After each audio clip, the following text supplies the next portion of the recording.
খবরের কাগজে এবার ছেপে গেল আয়ুষ কুসুমের ভালোবাসার গল্প। হ্যাঁ বন্ধুরা, ভিডিওটা লাইক দিয়ে দেখতে থাকুন। যে মুহূর্তে কিনা মীনাক্ষী এক পর্যায়ে আয়ুষ কুসুমের সমস্ত সত্যটা জানতে পেরে যাওয়া মাত্রই সুযোগে অপেক্ষায় থাকে, এবং সেই সুযোগে যখন কিনা আয়ুষ এবং কুসুম মীনাক্ষীর পাতা ফাঁদে পা দিয়ে দেয়, এবং তারপর মুহূর্তে কুসুম যখন কিনা ওর দেবীমায়ের সঙ্গে মন্দিরে যাবে, ঠিক সেই সময় কুসুম যখন আয়ুষের উপরে পড়ে যায় এবং আয়ুষ যখন কুসুমকে সামলাতে লাগে, ঠিক সেই সুযোগটাকে কাজে লাগিয়ে মীনাক্ষী সেই ছবিটা ভিডিও ধারণ করে ফেলে, এবং তার পর মুহূর্তে মীনাক্ষী সেটা প্রেসের হাতে তুলে দিয়ে বলতে থাকি যে গাঙ্গুলি হাউসে সমস্ত লোকেদের নাকে ডগা দিয়ে বাড়ির কাজের মেয়ের সঙ্গে প্রেম করে বেড়াচ্ছে বা গাঙ্গুলি গ্রুপ অফ কোম্পানিজের সিইও আয়ুষ্মান গাঙ্গুলি। এরকম একটা দুর্ধর্ষ খবর আপনাদের কানে কী করে পৌঁছয় নেন তো সেটাই বুঝতে পারছে না। ঠিক সেই মুহূর্তেই প্রেসের লোকেরা যখন বলতে থাকে, কিন্তু আপনার পরিচয়টা কী বলুন তো, এবং আপনি বা এই সমস্ত কথাবার্তা বলে আমাদেরকে বিভ্রান্ত করার কেন চেষ্টা করছেন বলুন তো, আপনি যে কথাটা বলছেন সেটার উপরে আদৌ যে আমরা বিশ্বাস করবো তার কি আপনার কাছে যথেষ্ট পরিমাণে প্রমাণ আছে? ঠিক সেই সময় মীনাক্ষী বলতে থাকে যে পরিচয়টা না হয় আমি আবার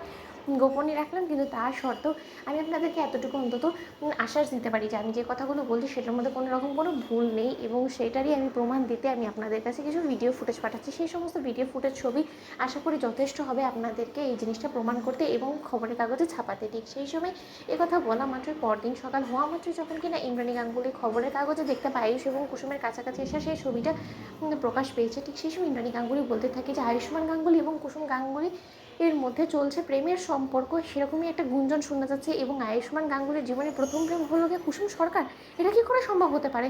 না, এটা আমি কোনো মতে মানতে পারি না। কোন খবরের কাগজ এই সমস্ত উল্টোপাল্টা উদ্ভট সমস্ত কোনো রকম কোনো খবর না নিয়ে ছাপিয়ে দিয়েছে? আমি তাদের শেষ দেখে ছাড়বো। এত বড় দুঃসাহস হয় কী করে তাদের? ঠিক সেই সময় আয়ুষ যখন বলতে থাকে যে কী ব্যাপার মা, তুমি এতটা হাইপার হয়ে যাচ্ছ কেন বলো তো, সাত সকালবেলা কী হয়েছে?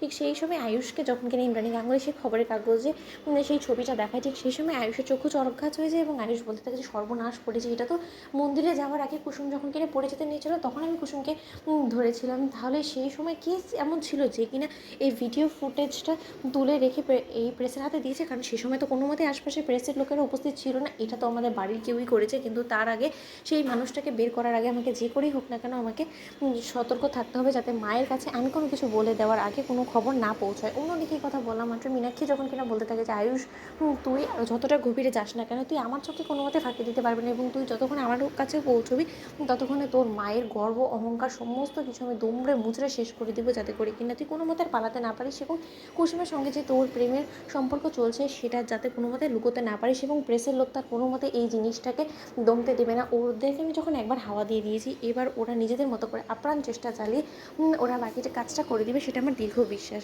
ঠিক সেই সময় ইন্দ্রাণী গাঙ্গুলি ছুটে যায়। তো বন্ধুরা লাইক কমেন্ট শেয়ার করো, সাবস্ক্রাইব করতে ভুলো না।